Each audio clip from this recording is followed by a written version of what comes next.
लोकतांत्रिक देश में संसद अगर जिंदा है तो जनता सुकून से जिंदा रहती है। संसद उसूलों पे चलती है, जनता के लिए, जनता के द्वारा चुने गए नुमाइंदे नीतियां बनाते हैं और देश चलाते हैं। लेकिन अगर उस संसद के भीतर, उन चार दीवारियों के भीतर वे काम न हो पाए जो जनता के जीवन के बुनियादी सवालों को बगान जाते हैं जवाब के रूप में सुलझा पाए, तो लोकतांत्रिक देश में जनता का फर्ज है कि वो एक समानांतर संसद खड़ी करे और अपने मुद्दों को बुलंद करते हुए उस लोकतांत्रिक संसद से संवाद करे।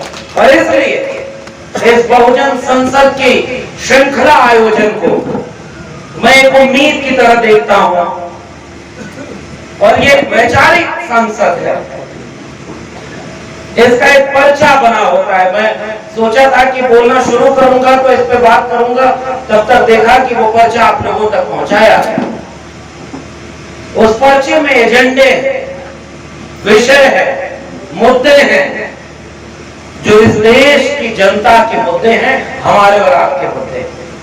और इसलिए ये संसद इसलिए यहां आयोजित की गई है कि मुल्क के हुक्मरान जब तानाशाह हो जाएं, जुल्म और ज्यादती के इंतहा करने लगे, हमारे आपके भविष्य से खिलवाड़ करने लगे, तो जनता को जागरूक होना, जागरूक करना, बाबा साहब का वो स्लोगन एजुकेट, ऑर्गेनाइज, एजुटेट, शिक्षित करना, संगठित करना, संघर्ष करना हमारा फर्ज बन जाता है। और इसलिए इस बहुजन संसद के सभी आयोजकों को मैं क्रांतिकारी सलाम करता हूं कि आप इस मुल्क का सबसे जरूरी काम कर रहे हैं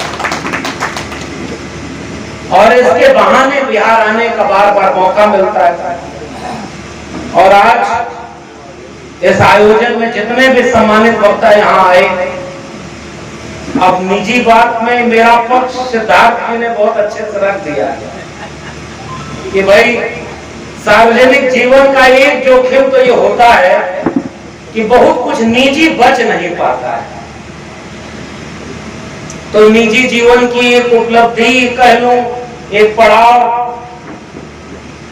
उसकी आप सब ने बधाई दी, सभी वक्ताओं ने स्नेह दिया। मैं आप सबको तहे दिल से शुक्रिया अदा करता हूं और उम्मीद करता हूं कि आस्था विश्वास की शब्दावली और उसके अर्थ को छोड़ दे तो भी आपने जिस दिली जज्बात से मुझे बधाई दी है, मैं उम्मीद करता हूं कि वो हमारे लिए एक सार्थक, सुकून भरा, कुछ उपलब्धियों भरा, वो हमारे लिए आपका आशीर्वाद की तरह होगा और मैं उसे सहेज कर अपने साथ ताउम्र रखने की कोशिश करूंगा। और फिर भी मैं कह रहा हूं कि इन खुशियों के लम्हे के बीच चुनौतियों पर हमें बात करनी है। यहाँ से बंद करिए। और इस आयोजन के, श्रृंखला आयोजन के लंबे समय से एक जुड़ाव है, यात्रा है। रिंकू जी से मेरा परिचय सोशल मीडिया के जरिए हुआ, गौतम प्रीतम जी हैं और तमाम लोग हैं बिहार के आंदोलनकारी, सरोकारी काम करने वाले लोग। और कोविड के समय ऑनलाइन प्लेटफॉर्म पर, सोशल मीडिया पर, सामाजिक न्याय आंदोलन मंच के जरिए एक कोशिश इन लोगों ने शुरू की थी। और फिर मैंने देखा कि जब भी मौका मिला, किसी सड़क चौराहे पर खड़े होकर, किसी विश्वविद्यालय के मुख्य गेट पर खड़े होकर, किसी कस्बे के चौराहे पर तख्त लगाकर खड़े होकर तमाम जरूरी मुद्दों पर सड़क पर भी हस्तक्षेप किया। चाहे वो रोस्टर आंदोलन हो, 2 अप्रैल का भारत बंद हो, हम सारे लोग उसमें रहे होंगे। और उसके बाद से तमाम सवाल रहे हैं, ये आंदोलन मंच एक श्रृंखला की तरह अपना काम कर रहा है। आज एक बहुत बड़ी चिंता इस बात की है, मैं बहुत अपने को इस बात के लिए गौरवान्वित महसूस करता हूं कि लोग, हम जैसे लोग जिस मंच पर अली अकबर साहब बैठे हो, और हम जैसे लोग ये बात जानते हैं बखूबी कि किन संघर्षों से एक ओहदा मिलता है, कद मिलता है, इज्जत मिलती है, क्योंकि ये कमाई गई होती है, ये अर्जित की गई होती है। बहुत संघर्ष करके बहुत मुश्किल से ये कारवां यहां तक पहुंचाया गया होगा। और मैं पलट कर देखता हूं तो हम जैसे लोगों को जो ये सम्मान आपकी नजरों के जरिए मिला है, मैं कई बार इसका विश्लेषण करना चाहता हूं कि इसकी मूल वजह क्या है। अच्छा भाषण देना, तो भाई जो इस देश का प्रधानमंत्री है उससे अच्छा भाषण कौन देता है। नोटबंदी जैसे फैसले पर, जीएसटी जैसे फैसले पर देश को दंगा में रोज झोंकना हो, कपड़ों से पहचानने जैसा नफरती बयान देना हो, हर बात में वो भाषण वीर इस देश के बहुसंख्यक आबादी को अपने भ्रम जाल में सम्मोहित कर ले रहा है। और मैं बिल्कुल अली अकबर साहब की इस बात से सहमत हूं कि केवल ईवीएम हैक नहीं हो रही है, वो तो हो सकती है, होती ही होगी, मशीन है, हमारा दिमाग हैक किया जा रहा है। और अभी विलक्षण सर इसी बात को कह रहे हैं, तो भाषण वीरों ने तो दिमाग हैक कर लिया, इसका मतलब कुछ और बात है। हमारी तो उम्र उतनी नहीं होती है जितनी उम्र लोगों ने संघर्षों में खपा दिया होता है और सामने मंच पर बैठे होते हैं, यहां बैठे होते हैं। इसका मतलब एकमात्र चीज है जिसकी वजह से लोग मोहब्बत करते हैं, प्रेम करते हैं, वो केवल एक चीज जो हमने अपने पुरखों से सीखी है, हमारी भी नहीं है। दिल में जो है वही ज़बान पे है और कोई खास बात नहीं हमने, केवल इतना, सच बोलने की हिम्मत। हमने कोई और मुकाम हासिल नहीं किया है।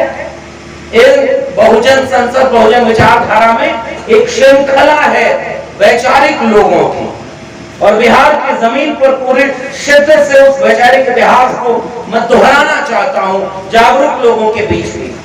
ये तथागत बुद्ध की धरती है, दुनिया को इंसानियत का, समानता का, न्याय का पाठ पढ़ाने वाले तथागत बुद्ध की धरती, मोहब्बत का पाठ, इंसान तो क्या जानवरों तक से प्रेम का पाठ, और ऐसा पाठ इंसानियत का कि आज के वक्त के जालिम तानाशाह हुक्मरानों को भी विदेश में जाकर कहना पड़ता है कि हम तो युद्ध के नहीं बुद्ध के देश से आए हुए हैं, यानी बुद्ध उनके भी काम आ जाते हैं इज्जत बचाने के लिए। एक बात बताइए हमसे, अगर हमारे आपके आंदोलन की ताकत न होती तो मंडल विरोधी पार्टियां जाति जनगणना की बात नहीं कर रही होती। बदलाव हो रहा है, आपके राज्य में जाति जनगणना हो रही है तो दबाव बना हुआ है, इसी दबाव को भी और बढ़ाना है ताकि उन मुद्दों पर बात हो जो कारवां जगदेव बाबू कर्पूरी ठाकुर ने छोड़ रखा है उसको आगे बढ़ाया जाए। हर जगह, देखिए इस बात से मैं बिल्कुल सहमत नहीं होता हूं, आपकी बात को पलट के बोलता हूं। इस देश में जिस मंच पर जाता हूं लोग कहते हैं ओबीसी जिस दिन जाग जाए, आप वही कह रहे हैं जिस दिन लोग बुद्ध को मानने लगे तो भैया हम आपको गुस्सा दिखाएं, आप हमको दिखाइए। जो नहीं मान रहा है वो तो बागेश्वर बाबा कथा सुनने गया हुआ है। ये गुस्सा चलिए हमारे साथ वहां दिखाइए, लेके लाठी दौड़ाएगा और दौड़ाने वालों में हमारे आपके घर परिवार का बहुजन होगा। सही जगह गुस्सा दिखाना, और गुस्सा दिखाने की जरूरत ही नहीं। आपके पास तो वैचारिक ताकत इतनी है कि आपको गुस्से की जरूरत ही नहीं है, आपको तो प्रेम से समझाना है भाई।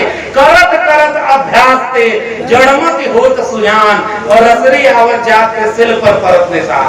चाचा नाराज नहीं होना, पत्थर पे भी हमें लकीर बनानी है। और इससे विपरीत परिस्थिति में बाबा साहब अम्बेडकर काम करके गए भाई, इससे विपरीत परिस्थिति में काम करके गए, और बाबा साहब अम्बेडकर के खिलाफ उन्हीं की जाति के लोगों को खड़ा किया गया था नहीं भारत में।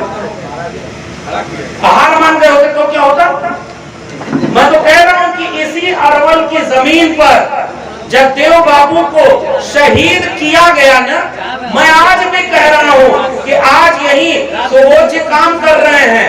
अरे चाचा बोलना है तो 5 मिनट यहाँ आ जाइए, हम आपको सुन लेंगे। समझाने आ रहे हैं नहीं, कोई किसी को समझा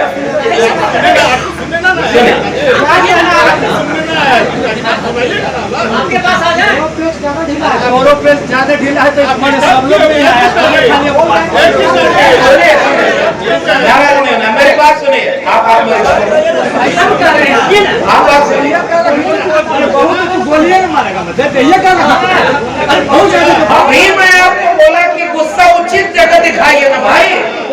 अच्छा देखिए, आप आज तक हमारी बात सुनिए, ज्यादा समझाने में जाएगी। सुनिए सुनिए सुनिए सुनिए, हमारी बात सुनिए, मैं क्या बोल रहा हूँ। आज की डेट में चाचा हमारी बात का जवाब दीजिए, हम आपसे बतियाते हैं। आज की डेट में सबसे बड़ा खतरा बीजेपी आरएसएस कम है, हमारे अपने लोग ज्यादा है, क्योंकि हम अपने लोगों को दुश्मन मानते हैं। आप हमारी बात सुनिए, गुस्सा उचित जगह दिखाई, आप गलत जगह दिखा रहे हैं। अब हमारी बात सुनिए, ये उनके अरे ये तो बुद्ध के बाद हो गया था, बुद्ध के बाद बुद्ध के विचार में विभाजन हुआ कि नहीं हुआ। अब मैं इसकी व्याख्या ये करने लगूं कि मैं निराश हो जाऊं कि मेरे ही लोग आपस में लड़ रहे हैं, तो मैं इससे इस तरह से नहीं देखता हूं। मैं इसको इस तरह से देखता हूं कि भाई सदियों की भूखी नस्लें दोनों हाथों से खाती हैं। जिसको कभी नेतृत्व तो नहीं मिला, उसमें हर आदमी जब आगे बढ़ता है तो नेतृत्व खोजता है। और इसलिए मैं इसमें सकारात्मक चीज ढूंढता हूं कि चलो हमारे अगर 1000 संगठन बने और 1000 जगह पे कार्यक्रम कर रहे हैं, तो 1000 मुंह से हमारी ये बात तो आगे बढ़ रही है। अब मैं यहाँ खड़े होकर या इस आयोजन का मकसद ये तो नहीं है ना भाई कि हम सारी आलोचना अपने लोगों की करें, लेकिन अपनी लोगों की आलोचना यही है कि हम गलत जगह भिड़ गए। और आज सही बात है, कोई पर्चा पर लिख के दिया, पढ़ देता हूं, बहुत महत्वपूर्ण बात है। और मैं यही आरएसएस वाली बात इसीलिए कर रहा था। आरएसएस के पास 100 साल का रोड मैप तैयार है, हमारे आपके पास 100 हफ्ते का रोड मैप है कि नहीं? हमारे यहाँ है गरियाने का, आलोचना करने का। मैं एक बात बताऊं, जैसे इस आयोजन की एक सीमा तो यह है ना, चाहे रिंकू जी हो, सामाजिक न्याय आंदोलन के मंच के लोग हो, सुबोध जी हो। अब देखिए सुबोध जी भी किसकी नाराजगी झेल रहे हैं? अपने लोगों की नाराजगी झेल रहे हैं। और यहाँ से बाहर निकलेंगे तो किसकी नाराजगी झेलेंगे? उनसे जिनसे इस वैचारिक आंदोलन की लड़ाई है। तो अपना आदमी तो हर तरफ से शिकार हो रहा है। और अभी वो क्या है, गलती है, हमने अपनी नाक लंबी कर ली, दिल छोटा कर लिया, और तराजू लेकर हम तौलते रहे, इसीलिए हमारे संगठन टूटते हैं, हमारे लोग बिखर रहे हैं। लेकिन मैं एक बात कह रहा हूं कि अधिकतम सहमति की जगह न्यूनतम एकात्मता तो बनाई जा सकती है। अरे भाई आप नाराज हो रहे हैं कि फलाने बुद्ध का नाम नहीं ले रहा है। अरे मैं कह रहा हूं, मेरे यहाँ एक आदमी आया, मैं आजमगढ़ था, अली साहब वहां पे कार्यक्रम का, निसार जी आए हुए हैं। भाई शिकायत तो सबकी है। मैं हमारे कार्यक्रम में एक आदमी आया, बड़ी तारीफ कर रहा है कि मैं आपके भाषण बहुत अच्छा सुनता हूँ, बहुत अच्छा बोलते हैं। तो बगल वाला एक आदमी बोला कि ये जो ब्रजेश जी आपका भाषण सुनने की बात कर रहे हैं, ये मंगलवार को हनुमान जी के यहाँ भी जाते हैं। एकदम सामने ही बोला। अब मैं भी तो एकदम फंस गया कि ये आदमी भाषण अगर सुन रहा है तो थोड़ा, मैंने वहां पलट कर क्या बोला पता है? अगर मैं इस आदमी का अभी मजाक उड़ाऊंगा कि ये हनुमान जी का जाता है, तो ये मेरे यहाँ आना छोड़ देगा और मंगलवार की वजह सातों दिन हनुमान जी के जाएगा। मैंने ये रास्ता चुना कि मैंने उस आदमी से कहा कि आप इनका सम्मान करिए कि हनुमान का भक्त भी अगर हमारा भाषण सुनने लगा तो दूध में मट्ठा पड़ना शुरू हो गया है, फटना तय है। इस तरह से इस चीज को नहीं लगे। हम अपने लोगों को जितना आ रहे उतना दिल से क्यों नहीं लगाते? हम इतना गुस्से में हैं, लेके कैंची हमारे कुछ लोग चलते हैं, ए भाई अम्बेडकरवादी हो तो पहले ये हाथ का रक्षा काटो, कैंची से काट दोगे, अगली बार इस कार्यक्रम में नहीं आएगा और वहां जाके कथा सुनेगा। आपने अपना एक साथी खो दिया। हमें क्या करना है? उनके खेमे से अपने लोगों को इस खेमे में लाना है। ये बहुत कठिन काम है और बहुत रेडिकल होकर के अगर आप गुस्सा दिखाएंगे तो आप और संख्या में कम होते जाएंगे। ये कड़वी बात है, गरियाते रहेगा अपने आदमी को। अब रणनीति बदलने की जरूरत है। ये बहुजन संसद किस लिए आयोजित की गई? एजेंडे पर आधारित है। मैंने बात की शुरुआत की कि पर्चा आपके हाथ में गया है और इस कार्यक्रम की सीमा यह है कि हम कन्विंस को ही कन्विंस कर रहे होते हैं। यहाँ तो भाई सारे लोग जागरूक हैं। अब मैं आपसे एक सवाल करूं कि मैं कितना भी बड़ा वक्ता हूं, जागरूक लोगों के सामने मैं कौन सी नई बात बोलूंगा, लेकिन फिर भी हम एक दूसरे को हिम्मत हौसला देने के लिए बार बार एक ही बात दोहराने के लिए इकट्ठा होते हैं, ताकि हम यहाँ से जाएं तो सुबोध जी और इनकी टीम के लोग दोबारा हिम्मत लेकर के फिर पर्चा लेकर के गांव गांव जाएं। इसलिए हम आपके बीच में आते हैं। आपकी लड़ाई बहुत कठिन हो गई, हमारे पैर के नीचे से जमीन खिसक गई है और हमें किसी टीम के साथी ने एक पर्चा दिया कि नालंदा विश्वविद्यालय, मगध विश्वविद्यालय, शिक्षा नीति, इस पर भी बात करिएगा। अब मेरे सामने संकट क्या है, मैं जिस पटना से अभी हम लोग आ रहे थे, पूरा पटना का ट्रैफिक जाम है। कल जब मैं पटना एयरपोर्ट पर आया तो बहुत भीड़ थी। किसी ने कहा कि कोई बाबा आया है, अभी गुजर गए, मतलब गुजर गए। तब तो ट्रैफिक कम हुआ, गाड़ी आई तो हम भी आए और पूरे पटना में लाखों रुपए का पैसा खर्च करके बड़ी बड़ी होर्डिंग लगी है।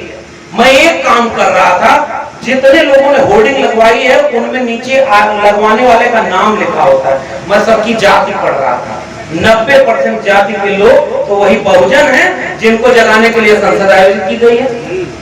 मैं अपना गुस्सा बहुजनों के जो लोग कार्यक्रम में आए हैं उस पर दिखाने की बजाय, है हिम्मत तो चले जरा जो बैनर पोस्टर लगवा करके कथा करवा रहा है उसके सामने गुस्सा दिखा करके समझाएं। जिस दिन उसको हम वहां से खींच करके अगले बहुजन संसद में खड़ा कर देंगे, तब हम माने कि हम उनसे बड़े आंदोलनकारी हैं। भाई नेतृत्व का झगड़ा ही नहीं है, पूरा मैदान खाली है। आप किसी व्यक्ति से नाराज होते हैं, आप अपना काम करिए। जिस दिन आपके विचारों का भारत बन जाएगा, उस व्यक्ति को पीछे छोड़ दीजिए, विचार को पकड़ना शुरू कर दीजिए।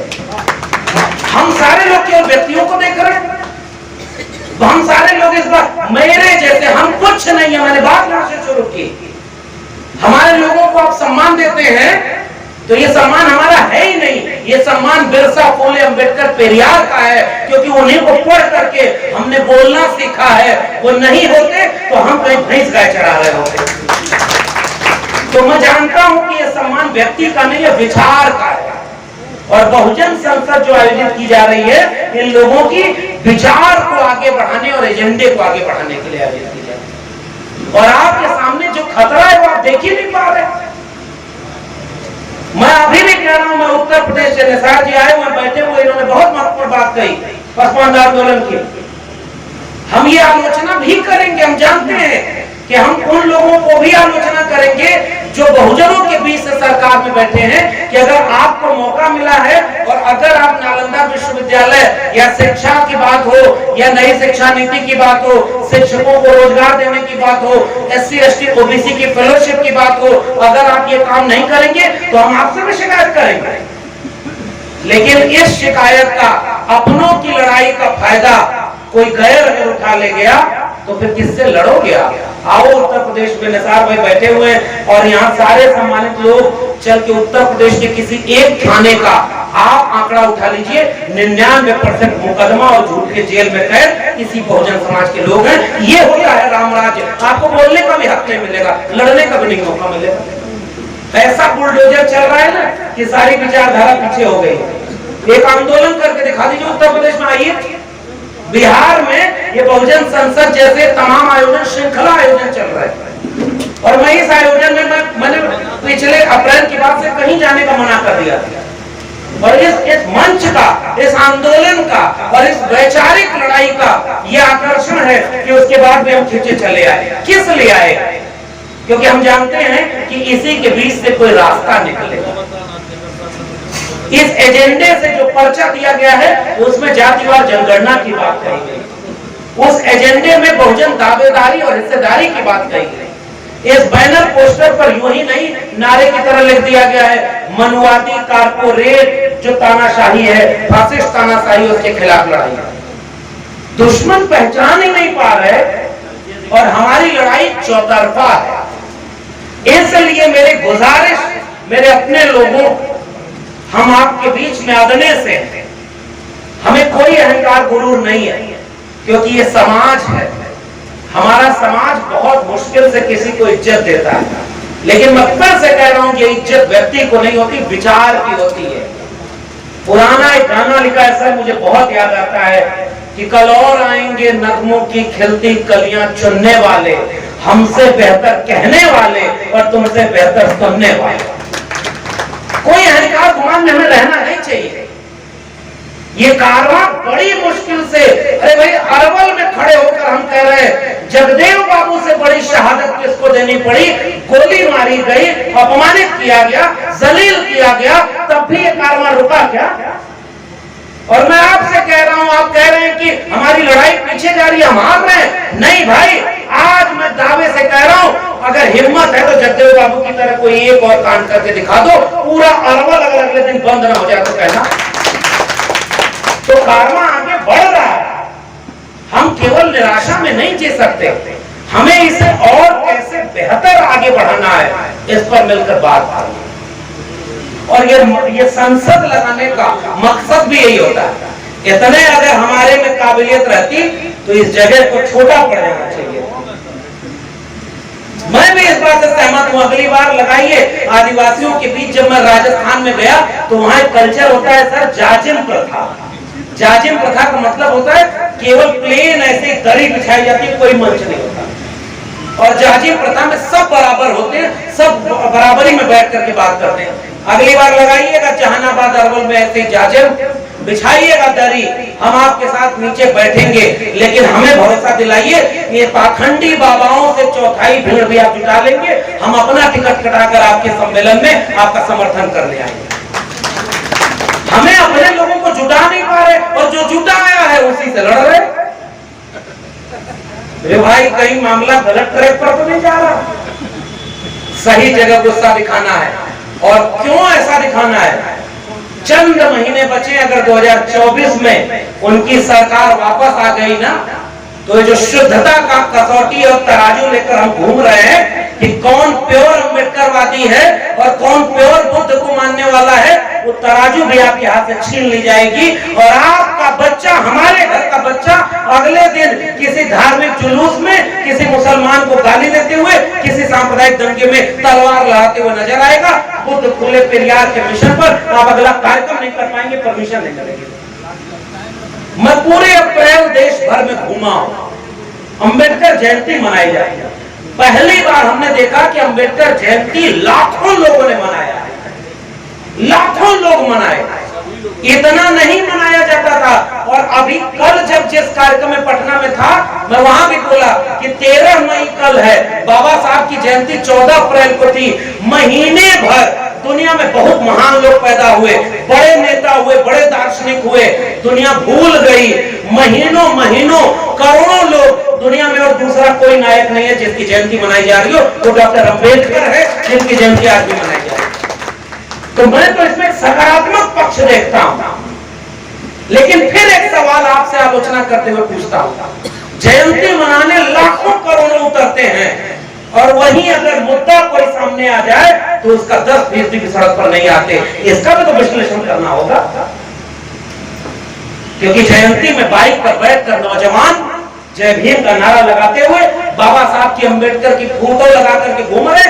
और इस बात को देखकर, पहचान कर, निसार साहब ने बहुत महत्वपूर्ण बात कही है कि जिस पसमानदा का नाम सामाजिक न्याय की पार्टियां नहीं ले रही हैं, उसका नाम बीजेपी लेकर के उनका वोट ले रही है। अब मैं आपसे कह रहा हूं, अगर हमने अपने पीढ़ियों को मूर्ति में अंबेडकर को खोजना सिखा दिया, तो अगली मूर्ति कुछ दिन बाद आरएसएस के मुख्यालय नागपुर में बाबा साहब अंबेडकर की लगेगी, और हमारे सारे लोगों को आरएसएस अपना बना लेगा, मिशन मूवमेंट से भटका लेगा, और मूर्ति में अंबेडकर को आपको कैद कर देगा।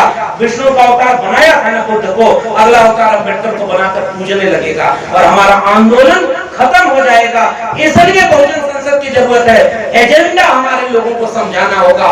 जय भीम बोलने वाला हर व्यक्ति अंबेडकरवादी नहीं है, ये कड़वी बात। अंबेडकर की मूर्ति पर माला तो 14 अप्रैल को उन लोगों ने भी पहनाया जिनके गोद से गोलवलकर हैंडवार दिल में बसे हुए हैं। अब इससे आप अपने लोगों को अलगाएंगे कैसे? मुद्दे पर, विचारधारा पर। और इसलिए मैं इस समर्थन करते हुए इस मंच पर केवल ये बात कहने आया। और इस पर्चे में किसी ने लिख दिया ना कि भाई 100 साल का आरएसएस का एजेंडा क्लियर है। हमारा एजेंडा कितने साल का क्लियर है पता ही नहीं। इसलिए मुझे लगता है इस बहुजन संसद की जो पूरी रूपरेखा बनी हुई है, इसमें मंच तो बहुत छोटा है। आप सुबोध जी से नाराज हो सकते हैं, आप इनके काम और विचार से कभी नाराज हो सकते हैं क्या? माननीय कांशी राम के खिलाफ सबसे पहले कौन खड़े हुए? बहुत बुजुर्ग लोग बैठे, बताइए ना। कांशी राम के खिलाफ कौन खड़ा हुआ था? बाबा साहब के खिलाफ उनके जाति के लोगों को खड़ा किया गया। संगठन कौन तोड़वाया? उनके जाति के लोगों को खड़ा करके तोड़वाया गया। ये हमेशा से रहा है। फिर भी मैं कह रहा हूं कारवां रुका नहीं, क्योंकि विचारधारा केंद्र है। गांव-गांव इस बहुजन एजेंडे को अगर अगले 4-6 महीने 10 महीने में हम नहीं ले जा पाए तो माफ करिए, इस बहुजन संसद की दावेदारी के प्रश्न अधूरे रह जाए। ये कार्यक्रम चंद मिनटों में खत्म हो जाएगा। हम लोग दिल्ली से आए, मेरे जैसे व्यक्ति को आप इतना सम्मान दे रहे हैं, मुझे क्या चाहिए? मैं भी गर्व और कान पे अली अनवर साहब आए हुए हैं, इतना जीवन इन्होंने खपा दिया, वैचारिक चीज पर समझौता नहीं किया, आज अपने आंदोलन और काम तो कर रहे हैं। सिद्धार्थ रामू जी किसी यूनिवर्सिटी में प्रोफेसर हो सकते थे, आज फ्रीलांस में राइटिंग करते हैं, अपने मुद्दे की बात लेते हैं। रिंकू जी बैठे हुए, गौतम जी बैठे हुए, और इनके पीछे जाने कितनी लोगों की टीम है। सुबोध जी यहाँ बैठे हुए, इनकी टीम रही होगी।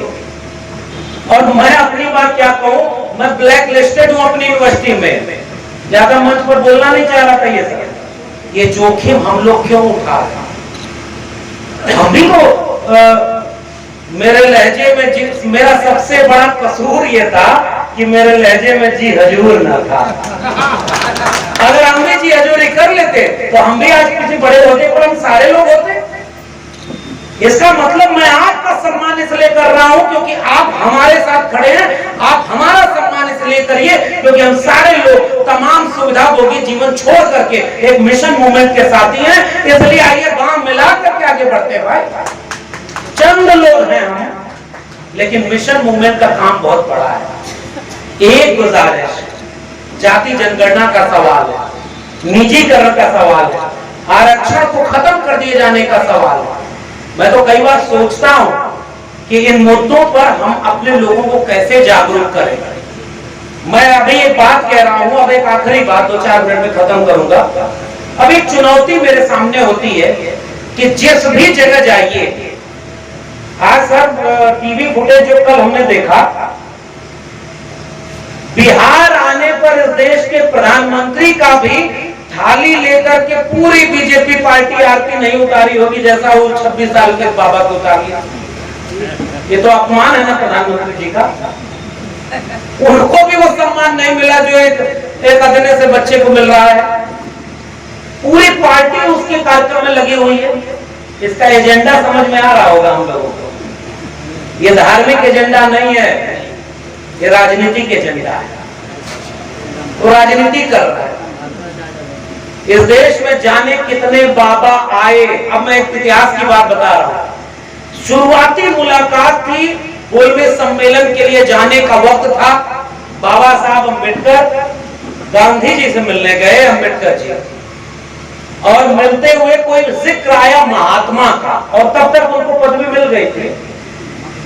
तो महात्मा का जिक्र आया तो बाबा साहब ने एक वाक्य बोला कि इस देश में जाने कितने महात्मा आए और धूल उड़ाते चले गए।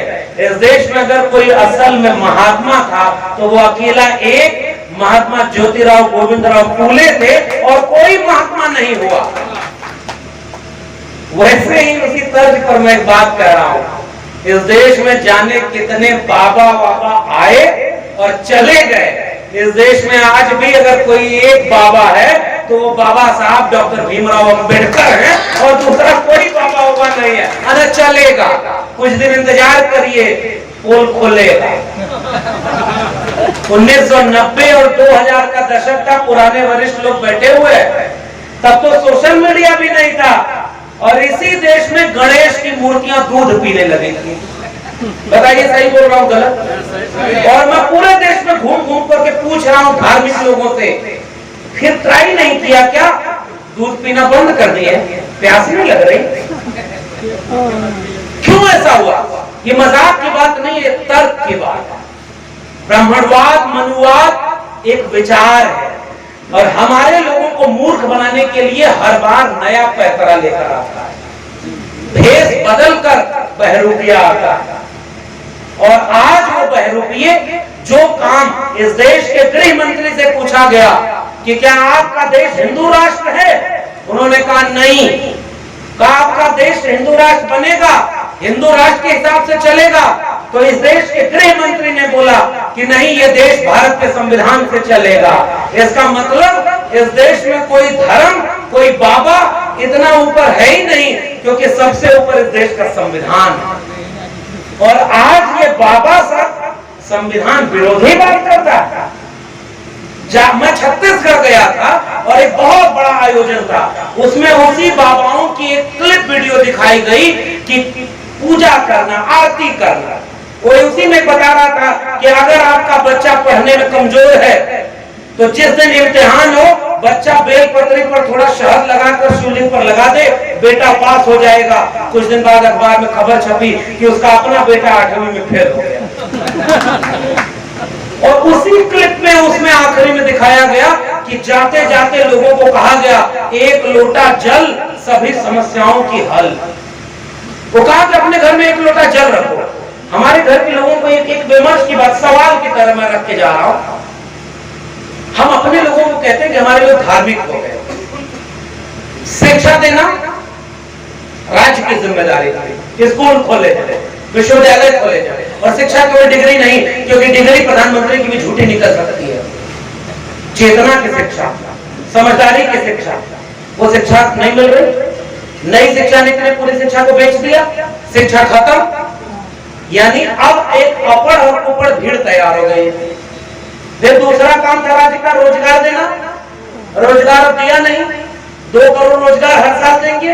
अब बेरोजगारी 8% से भी ज्यादा है, बेरोजगारों की भीड़ तैयार, और ऐसे बेरोजगारों की भीड़ तैयार है जिसको शिक्षा चेतना वाली नहीं मिली। तीसरा मुद्दा, इस देश में कोई खांसी जुकाम नजला से भी अगर मर जाए तो इस देश के आइडिया ऑफ इंडिया पर एक संकट होता है। और तब मैं आपसे पूछ रहा हूं, हॉस्पिटल बर्बाद, तो एक दवाई भी नहीं मिलेगी, पढ़ाई नहीं मिली, दवाई नहीं मिली, कमाई खत्म हो गई, घर में बीमार है कोई, बच्चे को पढ़ाई नहीं हुई, चेतना है नहीं, रोजगार है नहीं, और वहीं बगल में एक कल फुकवा आता है और कहता है कि बाबा आए हैं, कथा सुनने चलो, तुम्हारा कष्ट दूर हो जाएगा। अगर वो कथा सुनने चला जाए तो सारा दोष उस गरीब कमजोर मजलूम का है क्या? इसको जरा विमर्श की तरफ सोच कर मुझे बताइए ना। जिसके पास कुछ था ही नहीं, हम सारी शिकायत उससे कर रहे हैं। अरे शिकायत उससे करिए जो पढ़ लिख करके उनका मानसिक गुलाम बना बैठा है। और तब इसका जवाब खोजिए अगली मीटिंग में, इस जवाब को लेकर चलिए। आप धर्म को गरियाते रह जाएंगे। कर्मकांड नहीं खत्म हो रहा है, अंधविश्वास नहीं खत्म हो रहा है, क्योंकि कुछ भी किसी के पास नहीं होता है तो वो जब मंदिर में जाकर कहीं सर टेक ले, 10 रुपया चंदा दे देता है तो उसको लगता है कि शायद हमारा दुख दूर हो जाएगा। इसका जवाब आपके पास क्या है भाई, बताइए नहीं। इसका जवाब हम सोचते हैं कि वो नास्तिक बन जाए। वो नास्तिक कैसे बनेगा? चेतना होगी तब ना नास्तिक कोई बनेगा। बुद्ध को मानने वाले बुद्ध को पूछते हैं कि नहीं, कड़वी बात का जवाब मुझे दीजिए। मैंने बुद्धिस्ट कार्यक्रमों में मंच पर खड़े होकर उनसे पूछा कि जितना आरती, अगरबत्ती और फोटो में दीपक लगाए हो, इसमें एक बात बता दो जो बुद्ध ने कही थी कि हमारी पूजा ऐसे करना। भाई मैं गलत कर रहा हूं तो मैं गया हूं, मैं सामने से देखा हूं। इसलिए मैं कह रहा हूं कि रास्ते खोजने होंगे कि उस व्यक्ति को जो हमारा है और उनके खेमे में चला गया, किस जरिए वो हमारे खेमे में वापस आए। उसको समझाने के लिए चलिए पर्चा लिखते हैं, चलिए उसके लिए कोई योजना बनाते हैं। उसके लिए मैं कह रहा हूं कि एक रास्ता है। आज की तारीख में अंधविश्वास पाखंड से बचा लिया जाए। मैंने एक फॉर्मूला निकाला, जितने मैं गया कई जगह पर, वहां पता चला कि ढेर सारे भगत लोग आए हुए हैं। वहां बिलासपुर में कार्यक्रम था। मैंने उनसे कहा कि कितने लोग कथा में जाते हो? आधे लोगों ने हाथ उठा दिया। हमने कहा चंदा दिए? कहा हाँ दिए। हमने कहा अगली बार में जाना, एक कथा मैंने सुनाई।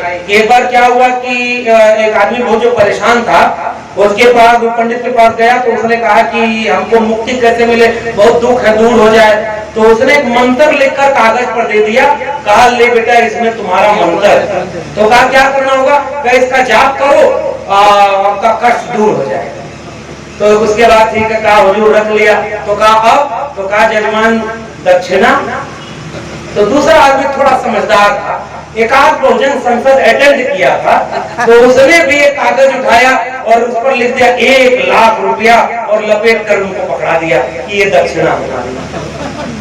तो भड़क गया, कहा अरे भाई ये कागज पर लिख कर नहीं, इतने रुपए के नोट चाहिए हमें, तब जाकर के हमारा फायदा होगा। तो वो आदमी भी कहा इस कागज पर मंत्र लिख कर नहीं, हमारे कष्ट का दवाई अभी तुरंत करके जाओ, तब मानेंगे कि तुम सच्चा बात बता रहे हो। यहां से धीरे धीरे कोई रास्ता खुलता है। हमारे यहाँ के लोगों को गांव गांव जाके समझाना है कि वहां पैसे की जरूरत नहीं है। नोटबंदी वाला किस्सा हर जगह सुना था। 500,000 का नोट बंद हुआ, एक ऐसा ही भक्त आदमी ऐसे ही किसी बाबा को सुनने गया और वहां मंदिर में धुआंधार 500,000 की नोट चढ़ाने लगा। सोचा कि बैंक में जमा करेंगे तो काला धन फंस जाएगा। काला धन के नाम पर नोटबंदी की गई। पता लगाइएगा 2000 के नोट आपने आखिरी बार कब देखी थी? पूरा काला धन कहीं किसी और के जेब में, किसी के फकीर के झोले में कैद हो गया।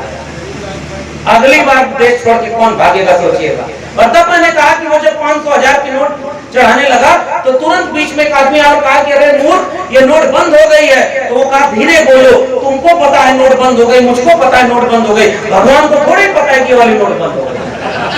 तब वो आदमी गुस्से में बोला कि भगवान थोड़े ये नोट लेते हैं, जो नोट लेता है उसको पता है कि नोट बंद हो गई। असली खेल वहां पर हो रहा है, आर्थिक संसाधनों की लूट हो रही है।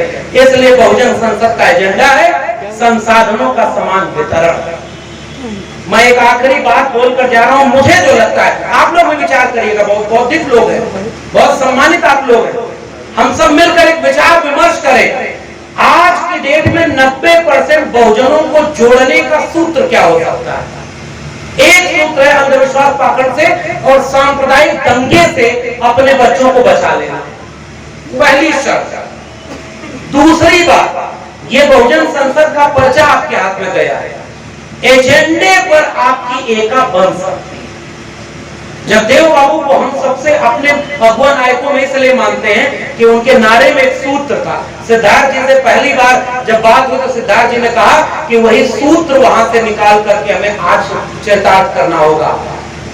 100 में 90 शोषित हैं, शोषितों ने ललकारा है, धन धरती और राजपाट में 90 भाग हमारा।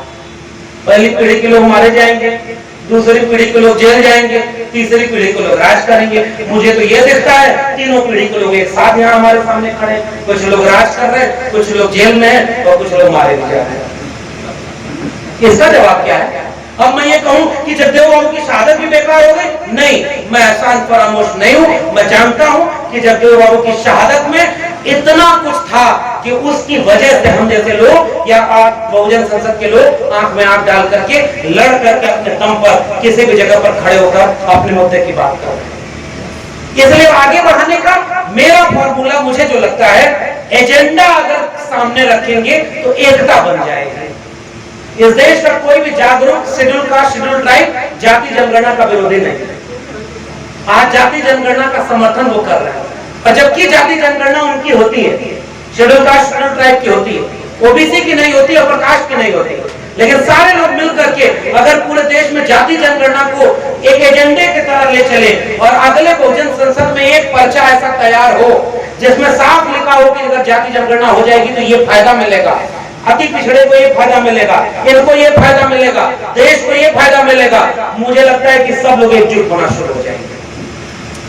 इस बहुजन संसद का जो एजेंडा है कारपोरेट लूट का, संसाधनों के असमान वितरण का, आप लोगों को समझाइए कि 1% लोग, अगर ऑक्सफैम की रिपोर्ट कह रही है कि 40.5% संपत्ति पर कब्जा कर लिए, ये पत्थर तोड़ने वाला सड़क पर कौन है?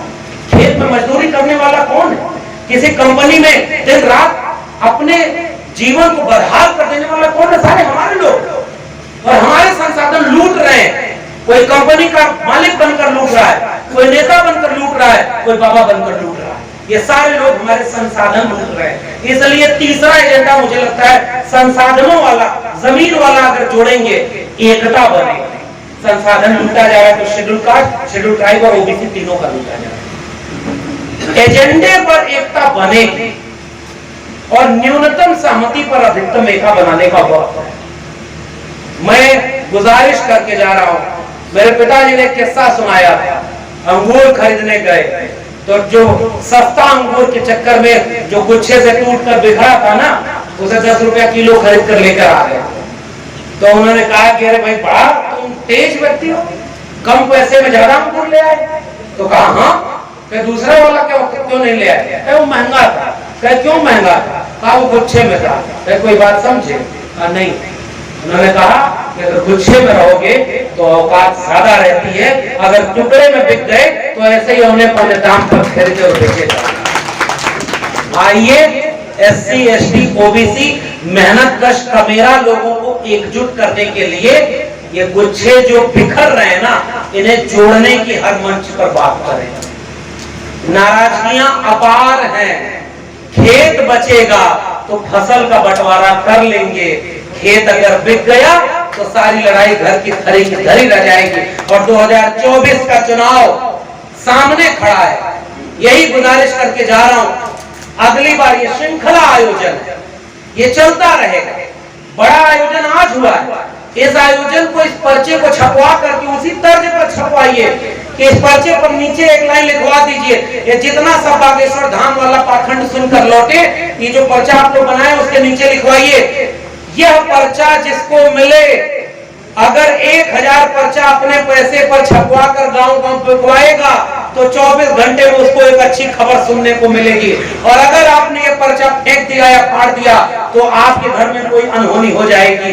कुछ हम भी उनका फार्मूला अपना ले, कोई फार्मूला अपना ले, लेकिन ये पर्चा, ये हुई मजाक की बात। गंभीर बात ये है, पर्चा गांव-गांव जाए। आजाद नेता की जरूरत है, आंदोलन की जरूरत है, और चंद महीने बचे हैं। आओ एकजुट हो जाएं। सिद्धार्थ जी ने बात कही, निसार साहब ने, अली अनवर साहब ने जो बात कही, जो हमारे और वक्ताओं ने बात कही, जोड़ने की बात कही। तोड़ने के तो 1000 रास्ते हैं, जोड़ने के थोड़े से रास्ते हैं। आइए जुड़ते हैं, एकजुट होते हैं, फिर किसी कोने पर मिलेंगे बिहार में, फिर किसी जगह पर उस सांप्रदायिक मनुवादी फासिस्ट रथ को रोकने के लिए हम अगर एकजुट हो गए तो हम चंद महीनों में, और कर्नाटक के चुनाव को मैं इसलिए नहीं देख रहा हूं कि कर्नाटक में चुनाव हो गया तो पूरे देश में हार जाएंगे, हम भी जानते नहीं होगा, लेकिन दक्षिण भारत का एकमात्र राज्य कर्नाटक था जहां भारतीय जनता पार्टी का शासन था। दक्षिण भारत अब पूरी तरह से भाजपा मुक्त हो गया है। यह तो कम से कम अच्छी बात है ना। और दूसरी अच्छी बात यह है, जिन तानाशाहों को, हुक्मरानों को यह गुमान था कि वो अपराजेय हैं, उन्हें हराया भी जा सकता है।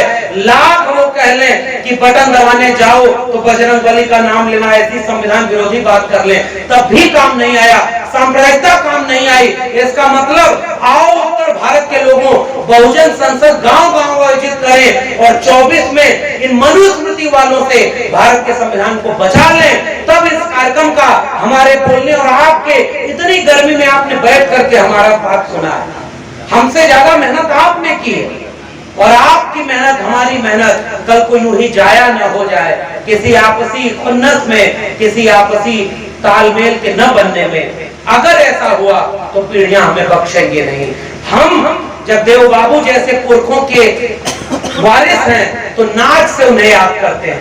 कहीं ऐसा न हो कि हमारी आने वाली पीढ़ी हमें अफसोस के साथ याद करे कि तुम्हारे पुरखे लायक थे तो तुम सबका लाभ ले लिए और तुम नालायक निकले कि एक ऐसा भारत सौंप कर गए जिसमें भारत का संविधान भी नहीं बचा है। मैं नाच से कहूंगा, तमाम जोखिम उठाकर, आंख में आंख डालकर, जगदेव बाबू, कर्पूरी ठाकुर, तथागत बुद्ध, बिरसा, फूले, अंबेडकर, पेरियार, बीपी मंडल की लड़ाई हम शान से लड़ रहे थे। बहुत बहुत धन्यवाद। जय भीम, जय मंडल। जिंदाबाद। साथियों नमस्कार, जय मंडल, जय शमदान, जय जोहार। मैं अनुज सिंह विद्रोही। साथियों आप देख रहे हो मंडल यात्रा 25 अगस्त 2022 से चल रही है और 17 फरवरी 2024 तक चलेगी। जातिवार जनगणना को लेकर, मंडल कमीशन की सिफारिशों को लागू करवाने को लेकर, जनसंख्या के अनुपात में आरक्षण की मांग को लेकर के, और 17 फरवरी 2024 से स्थायी आंदोलन की शुरुआत होगी। दोस्तों, इस यात्रा के जरिए आंदोलन का निर्माण करने के लिए हमें आपके साथ की ज़रूरत है और सहयोग की ज़रूरत है। आप सभी से अपील है कि आप सभी इस यात्रा को चलाने के लिए आर्थिक सहयोग करें। यात्रा के जो वीडियोज़ हैं उनको अधिक से अधिक शेयर करें और हमारे इस यूट्यूब चैनल को सब्सक्राइब कर लें, बेल आइकन को प्रेस करें ताकि आपको नोटिफिकेशन मिलता रहे और अधिक से अधिक लोगों तक इस सूचना को पहुंचाएं। अपना कोई मीडिया नहीं है, अपना कोई तंत्र नहीं है। हम लोगों को अपनी लड़ाई, अपनी सूचनाएं खुद ही प्रसारित करनी, खुद ही लड़ाई को खड़ा करना है। शुक्रिया। जय मंडल, जय शमदान।